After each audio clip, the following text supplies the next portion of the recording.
Hello साथियों, मैं आप सब लोगों का अपने इस एजुकेशनल चैनल पे हार्दिक अभिनंदन करता हूँ। फ्रेंड्स, जैसा कि आप सबको मालूम है कि बीपीएससी पिछले कुछ वर्षों से अपने एग्जामिनेशन काफ़ी समय से ले रही है। साथ ही साथ अपने रिजल्ट को भी काफ़ी समय से जारी कर रही है। तो जैसा कि आप सबको मालूम है कि 67th बीपीएससी प्रीलिम्स का एग्ज़ाम अभी नहीं हुआ है।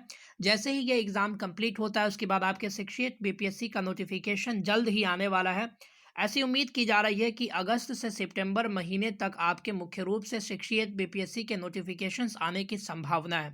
तो आप में से बहुत सारे बच्चे ये कमेंट कर रहे थे कि सर, अगर कोई विद्यार्थी चाहता है 68 बीपीएससी की प्रिपरेशन करना, तो उसके लिए सिलेबस का पैटर्न क्या होगा, सिलेबस क्या होगा। चाहे हम लोग बात कर ले प्रीलिम्स एग्जामिनेशन के बारे में, मेंस एग्जामिनेशन के बारे में या इंटरव्यू एग्जामिनेशन के बारे में। तो आज के इस वीडियो में कंप्लीटली में हम लोग बात करने वाले हैं 68 बीपीएससी के सिलेबस के बारे में। चाहे वो प्रीलिम्स का सिलेबस हो, मेंस का सिलेबस हो, इंटरव्यू का सिलेबस हो, साथ ही साथ इन सभी सिलेबस को हम लोग हिंदी तथा अंग्रेजी भाषा में समझने वाले हैं। और बीपीएससी सिविल सर्विसेज एग्जामिनेशन की परीक्षा अगर आप 22 में देना चाहते हैं, 2022 में, तो आपके लिए ये बहुत ही ज़्यादा महत्वपूर्ण वीडियो होने वाला है। तो वीडियो के अंत तक ज़रूर बने रहें ताकि आपको सारी जानकारी, सारा सिलेबस अच्छे से समझ में आ सके। और एक बात को अच्छे से समझ लें कि अगर आप बीपीएससी या किसी भी बड़े एग्जाम में सफलता पाना चाहते हैं या कोई भी एग्जाम में सफलता पाना चाहते हैं, तो उसके सिलेबस की गहराइयों को समझें, उसको सिलेबस को विस्तार पूर्वक समझने की कोशिश करें। इस चैनल पर आपको सिलेबस का एक्सप्लेनेशन के सिलेबस के नाम से, बीपीएससी सिलेबस के नाम से एक प्लेलिस्ट मिल जाएगा जिसमें डिफरेंट डिफरेंट सब्जेक्ट से मैंने बहुत बहुत गहराई से जो है इसके सिलेबस को जानने की, समझने की और आप लोगों को बताने की कोशिश की है, जिसमें सभी सब्जेक्ट से आपको सिलेबस मिल जाएंगे। चाहे वो हिस्ट्री हो, चाहे वो ज्योग्राफी हो, चाहे वो पॉलिटी हो, चाहे वो इकोनॉमी हो, चाहे वो साइंस एंड टेक का कोई भी सब्जेक्ट हो। तो चलिए फ्रेंड्स, हम लोग देख लेते हैं 68 बीपीएससी के क्या इसके प्रीलिम्स के सिलेबस है, मेंस के सिलेबस है, इंटरव्यू के सिलेबस है, या और भी इसमें क्या क्या जो नॉलेजेबल बातें होती है उसको समझने की कोशिश करते हैं। तो अभी जो आपके सामने जो दिख रहा है वो है बीपीएससी का ऑफिशियल नोटिफिकेशन, जो कि मैंने बीपीएससी के ऑफिशियल वेबसाइट से डाउनलोड किया है आप लोगों को सिलेबस समझाने के लिए। कुछ इस प्रकार से बीपीएससी का ऑफिशियल नोटिफिकेशन दिखता है, जो डिफरेंट डिफरेंट टाइप्स के एग्जामिनेशन के लिए बीपीएससी जो है अपने नोटिफिकेशन को जारी करती है। तो यहाँ आप देख सकते हैं आपके सामने कुछ इस तरीके से सबसे पहले यहाँ इसके एग्जाम के पैटर्न के बारे में जानकारी दी गई है कि किस प्रकार से आपके बीपीएससी की सिविल सर्विसेज एग्जामिनेशन कंडक्ट करवाई जाती है।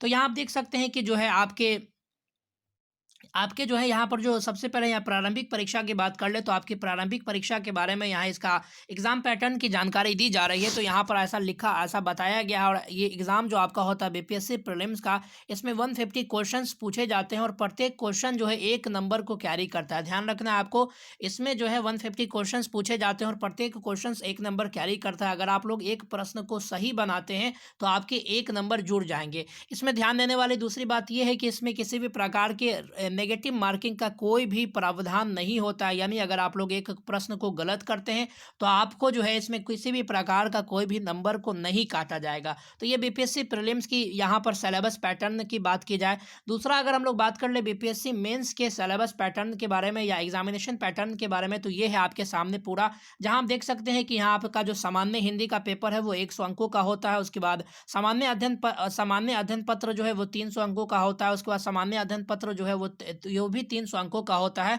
और सबके लिए जो है परीक्षा के अवधि जो होती है वो 3 घंटे तय की गई है।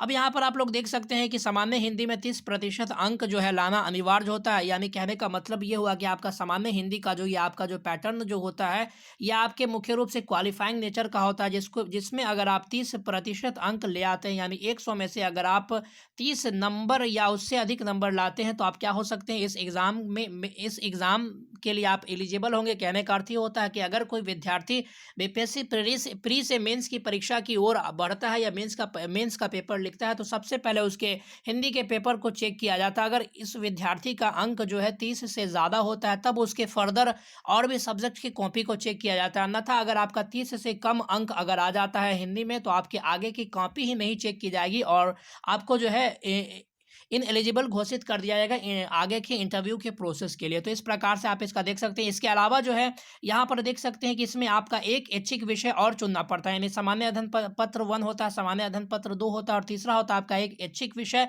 जिसमें ऐच्छिक विषय में आप यहाँ पर देख सकते हैं कि यहाँ पर से आप इतने सारे विषयों में टोटल 37 विषय हैं। इन सभी 37 विषयों में से आप किसी एक विषय का चुनाव कर सकते हैं और जिसकी जो परीक्षा जो होती है वो भी आपके मुख्य रूप से 300 अंकों की यहाँ पर ये परीक्षा होती है। जैसा कि आप लोग देख पा रहे हैं, यहाँ देखिए ऐच्छिक विषय है, प्रत्येक विषय 300 अंक का होता है। तो इसका जो सिलेबस है एज इक्वल है आपके किस प्रकार के सिलेबस से, देखिए ऐच्छिक विषयों का मानक लगभग वही होगा जो पटना विश्वविद्यालय के 3 वर्षीय ऑनर्स परीक्षा का मानक है। कहने का मतलब हुआ उसी स्टैंडर्ड के सवाल पूछे जाते हैं। इसके नीचे इसका सिलेबस भी डिफाइन करके बताया गया है, उसको भी हम लोग चर्चा करने वाले हैं।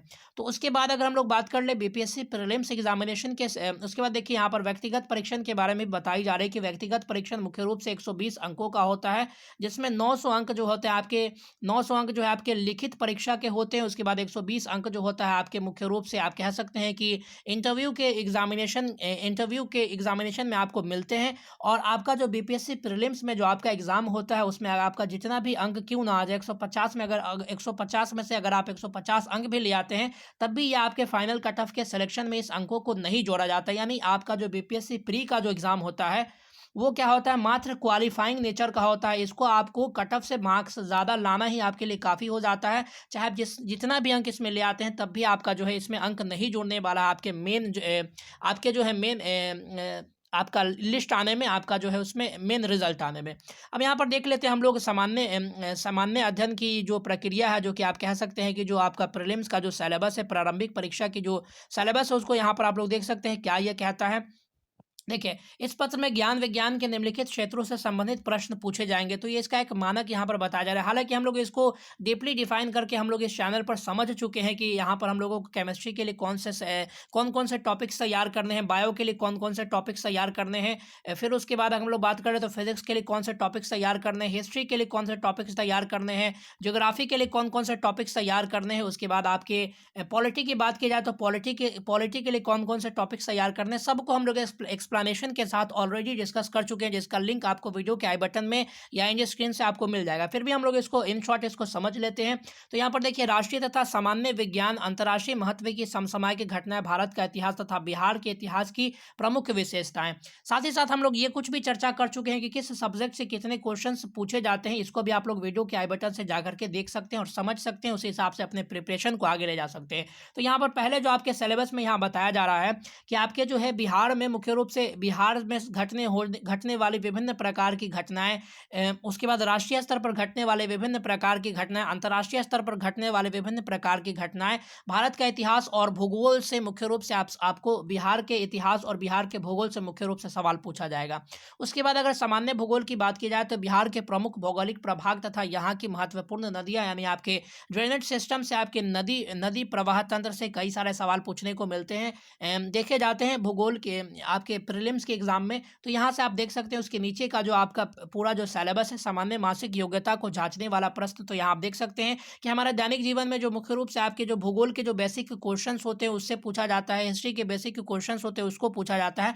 ऑलरेडी हम लोग इसको पूरा एक्सप्लेनेशन करके सब्जेक्ट वाइज, टॉपिक वाइज हम लोग समझ चुके हैं। तो वीडियो के आई बटन से आप उन सभी वीडियो को देखना न भूलें ताकि आपका जो है पूरा एक्सप्लेनेशन हो जाए। अगर आप उन सभी टॉपिक्स से अपने बीपीएससी प्रीलिम्स या मेंस की तैयारी को आगे ले जाते हैं तो निश्चित ही आपकी सफलता जो है आपके कदमों में होगी और आप लोग निश्चित ही बीपीएससी के सिविल सर्विसेज एग्जामिनेशन में सफल हो पाएंगे। तो अगर आप लोग चाहते हैं कि उसको अच्छे से समझा जाए तो आप वीडियो के आई बटन से जाकर के उसको देख सकते हैं।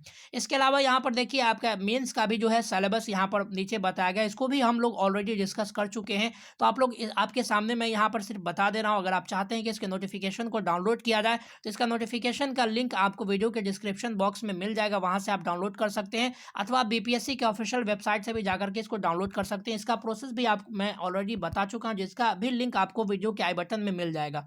तो फ्रेंड्स उम्मीद करते हैं कि आप लोगों के सामने आपका जो डाउट था वो क्लियर हो चुका होगा। यहाँ पर हम लोग इसके सिलेबस को ऑलरेडी समझ चुके हैं विद फुल एक्सप्लेनेशन। तो मैं इसको दोबारा रिपीट करने के बजाय मैं आपको चाहूँगा कि आप लोग उन सभी प्रीवियस वीडियोज़ को देख लें ताकि आपका जो है पूरे टॉपिक वाइज सारे चीज़ों पर से एक जो परसेप्शन है, एक जो डाउट है वो क्लियर हो जाए।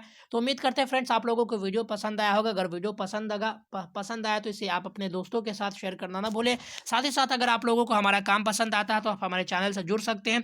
Thank you very much. मिलते हैं अगले वीडियो में, तब तक के लिए धन्यवाद। जय हिंद, जय भारत।